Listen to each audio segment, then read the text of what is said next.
Well, a meeting of the Western Premiers had a bit of a dramatic end during yesterday's press conference, as Alberta Premier Danielle Smith said she disagreed with the judge's decision to side with First Nations and toss a separatist petition.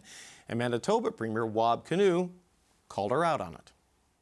I think that the court erred in judgment, and I think it's also anti-democratic, the decision that they made. I think we know that is not correct, a lot of what you just said there, Premier Smith. It is not up to the petition gatherers to fulfill the duty to consult. It is up to you as the Alberta government. Why don't we hold off on this referendum talk for a year or two and see if we get these pipelines under construction?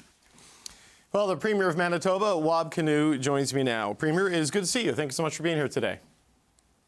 Thanks for having me back. We don't normally see moments like that at joint press conferences. What was it that compelled you to jump in that way? Well, somebody's got to stick up for Canada, and I love this country so much. And first of all, I don't think that Premier Smith needs to call a referendum in Alberta, and I've told her that a few times now, including publicly. But if there is going to be a referendum, I don't want fake news to be framing it up. And so that's why I wanted to make sure to correct some of the things that are being said and just make sure that people hear the actual truth, which in this case is not that Indigenous people and, the people gathering petitions are at odds with one another.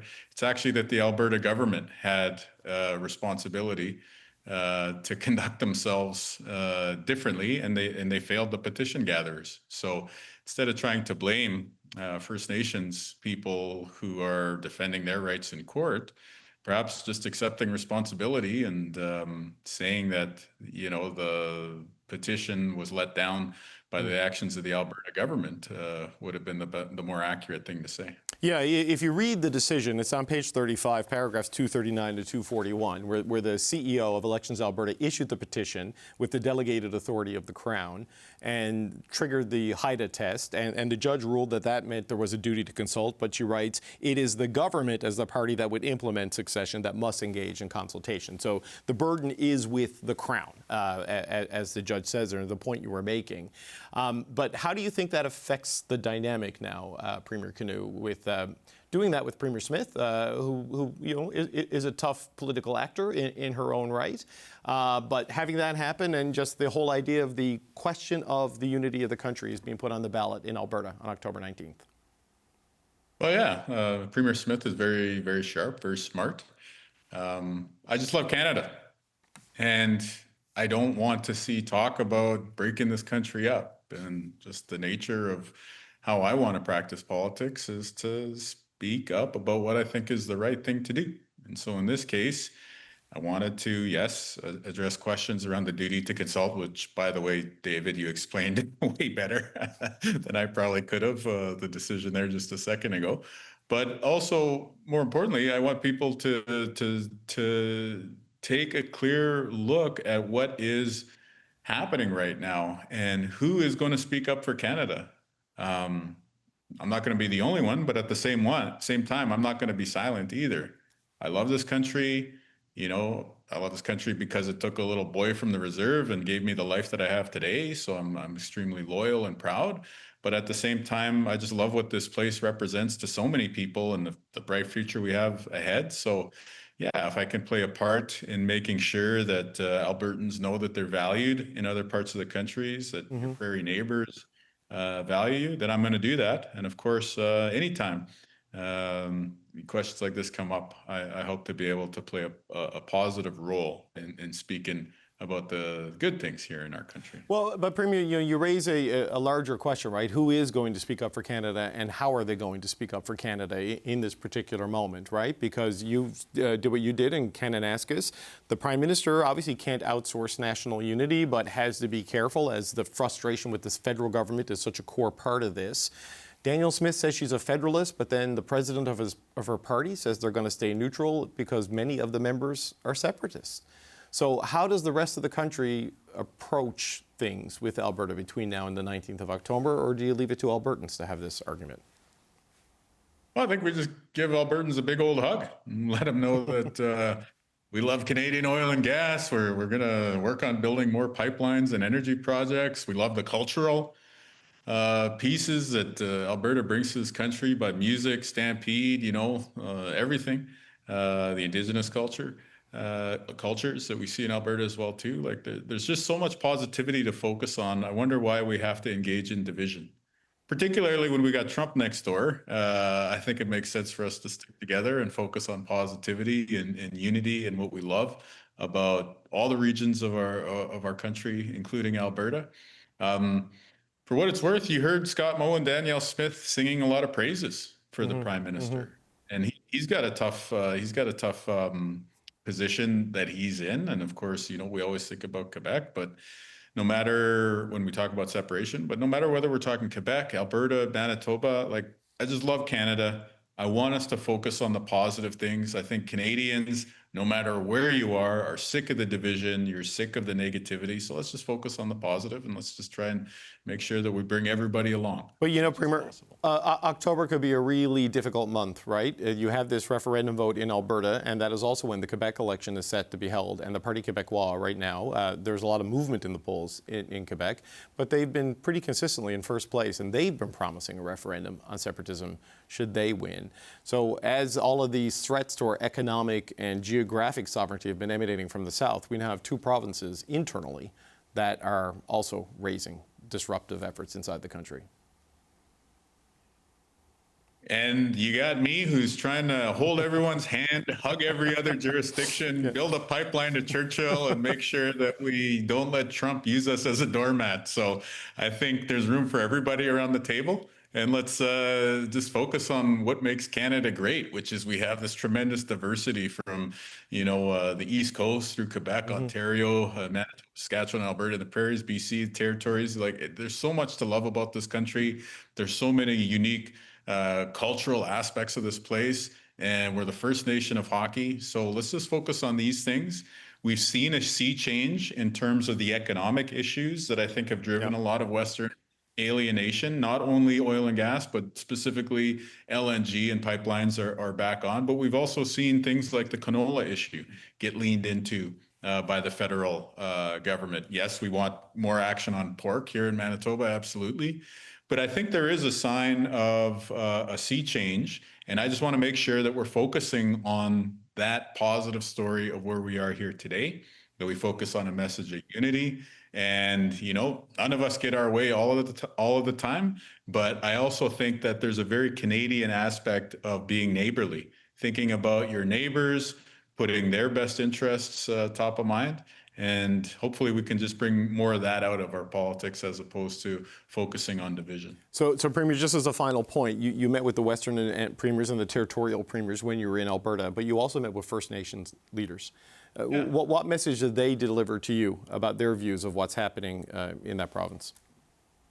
Well, I think, a lot of the views are what you would expect because, I know you've been listening to these voices of Indigenous leaders, First Nations leaders. So, of course, there's concern about what separation would mean to their communities and maybe a bigger picture desire to, hey, why aren't we focusing on healthcare and making healthcare better? Why aren't we focusing on the cost of living and issues like that? And then I think the thing that, maybe I found surprising, but probably should expect too, is that there were some conversations about how these high-level political conversations that become divisive actually have real-world impacts for people. You're driving down the highway and somebody maybe not being nice to you in the vehicle next to you because they see a sticker on the back of your vehicle. Somebody at a bus stop hearing a rude comment made towards them. So that's a piece that I always worry about because we've seen it here in Manitoba, unfortunately, during our election campaign, a lot of division, pitting neighbors against neighbors. And, to me, that's part of the reason why I don't think a referendum is necessary if you're a patriot and if you love this country, because it's not necessarily the loudest voices in that debate who are going to feel the biggest impacts. It's probably the lone kid on the schoolyard. It's probably going to be the senior standing at the bus stop dealing with the tensions that have been stirred up by these conversations. And so I just always think that politicians have a responsibility not to exacerbate divisions in our society. And in fact, we probably also have a responsibility to work on increasing unity. And if we do that, brings the country of Canada together, but also makes things safer for that kid on the schoolyard or the senior at the bus stop. Manitoba Premier Bob Canoe, we appreciate your time. Thank you, sir, for joining us today. Thanks for having me back.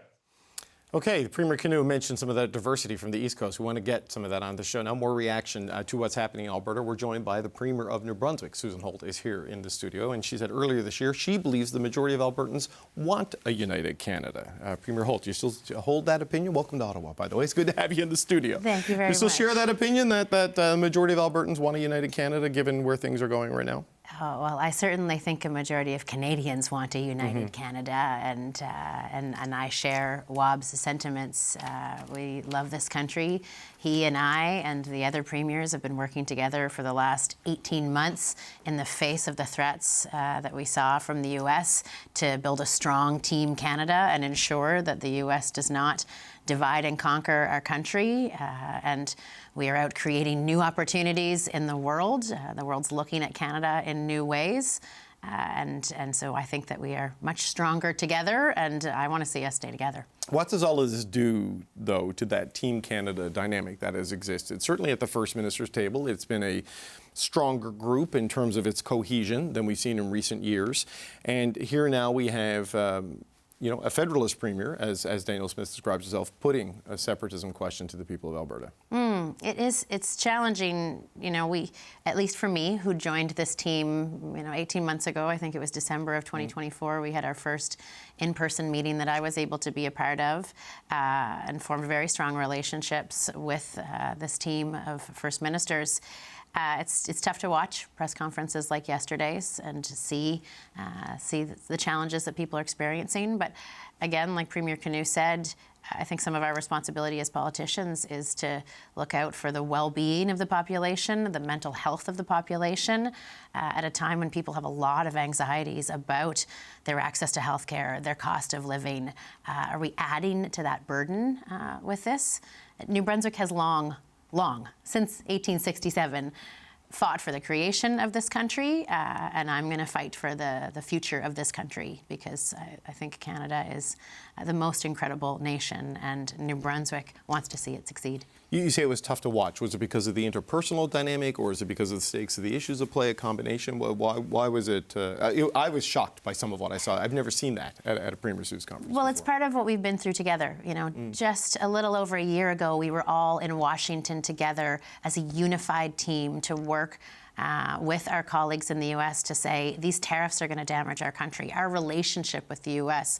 Has been fundamental, and we know that the U.S.'s strategy is going to be to try to break us apart and divide and conquer. And after all the work that we've been doing to break down interprovincial trade barriers, to build stronger ties across Canada, this is our time to come together. And so it is hard to watch when a team that has been working together for the last 18 months is experiencing this kind of challenge. You say you want to fight for the country. How do you do that in practice in a moment like this? Because we have the dynamic in Alberta, we have the Quebec election coming right next door to you in New Brunswick, and we don't know where that's going to go, but we know the potential should it go a certain way. So how do First Ministers and politicians who aren't in Alberta or from Alberta get into the fight for the country without sort of antagonizing some of the elements in the population of Alberta that are frustrated with the country? That's a good question, and that's a new challenge, certainly for me in this role. But New Brunswick is fighting for Canada and in really interesting ways right now, because we are looking at a time when Canada is investing in defense in ways it's never seen. We're building out partnerships with our cybersecurity expertise that are going to benefit our neighbors in Nova Scotia and in Quebec and in Ontario. We are the place where Canada's military is made. If you were at CanSec today, 80% of the people on that floor have been through Base Gagetown at some point in their career. They feel like New Brunswick is the home of the Canadian Army, and now we're really modernizing our ability to defend this whole country from coast to coast to coast with people trained in New Brunswick. We're leveraging our ports, our deepwater port, the Port of Belledune, the closest port to the Arctic and the closest port over to Europe. So we are moving goods from our colleagues in Ontario through to places abroad. We are really enhancing those connections in defense of our country's both sovereignty and security and economic future. So I think, as the example he set, you show the positives, right? The opportunities are greater as a whole. You know, I think we're stronger when we're all together, and the opportunities for New Brunswick are certainly greater when we have a strong, united Canada. So we show the positives and show what there is to benefit from as part of Canada. And look, like Wob said, we love Alberta. We love the Oilers. We love the Flames. We love the Habs. Let me throw that in there as a lifelong Habs fan. But we're family. And like personally, for me, I have family in Alberta. That's where my sister lives, my brother-in-law, my nieces. So we show the positives, we show the love, and we put in the work to try to encourage unity. Well, you mentioned CANSEC, right, which is why you're in town, because this is the big, conference about, and it is bigger this year than I think it's ever been because of the emphasis on the increased spending and the procurement and building a domestic defense industrial capacity. All of that is a result of the moment we're in and everyone pulling together. And I mean, you look at these things and, maybe not directly, but these disruptions can kind of pull it apart, right? Is the thing with interprovincial trade barriers. If you want to get a pipeline to the Pacific Coast and you find it hard going through a province, try going through another country, right? Like, so when you look at the consequences or the potential consequences if this disruption goes to the next level, I mean, what do you fear the most out of that? What are you worried about the most in that possibility? Well, I think you've described it. We're at an interesting turning point for Canada. And our position and the opportunity on the world stage has been carved out by our Prime Minister. And companies around the world, countries around the world want to partner with us and become allies with us. And they're looking to do so because Canada has long been a reliable and stable partner. And we are very friendly people. We're great neighbors. And a lot of people want to do business with us right now and invest in Canada and invest in good paying jobs here. Certainly that's what we see in New Brunswick when we go to these conferences and we're engaging with the General Dynamics, the Thaleses, the Lockheed Martins of the world, and even the Hanwhas and the ThyssenKrupps, or people that want to come and invest in Canada. That is put at risk if they don't think that we have a stable democracy and national unity. So what is your pitch to these companies? I mean, are you trying to get some of that manufacturing in New Brunswick? Should it go? I mean, who knows? I mean, if the subs are going to get built on the east and the west coast, I mean, there's potential there for you, for Halifax, for St. John's to get in the plug for my home province. I mean, what's your number one goal at this CANSEC as Premier of New Brunswick at a time with big defense investment on the table? Well, my goal is always to attract investment to New Brunswick that is going to benefit New Brunswickers, get them more business, more contracts, great paying jobs. And so I was really pleased to see what the companies were looking for from us. They see our international leadership in cybersecurity and cyber defense and what we've built in terms of safe infrastructure and secure places to innovate. You would have seen maybe the announcement today that a Fredericton startup, Lastwall, just attracted a Series A round of $15 million supported by the New Brunswick Innovation Foundation and investors from all over. We have, as you say, the assets like our Port of Belledune, Port of St. John, where we have expertise in that advanced manufacturing, companies in Moncton and Miramichi that are building armored vehicles and vehicle modernization programs, and then expertise at our universities. That's what they're telling me that they want to partner with. They see opportunities to set up business, to invest in our companies, to include them in supply chains. And so I'm there to let them know that New Brunswick is here to see that happen, to help secure that investment, to connect them with our companies that are leaders in defense in a way that's going to benefit not only New Brunswickers, but it's going to benefit Canada and our position in the world. New Brunswick Premier Susan Holt, always good to have you on the show. Great to have you in the studio in person. We Great appreciate to you be being here in person, Thank you. David. Thanks.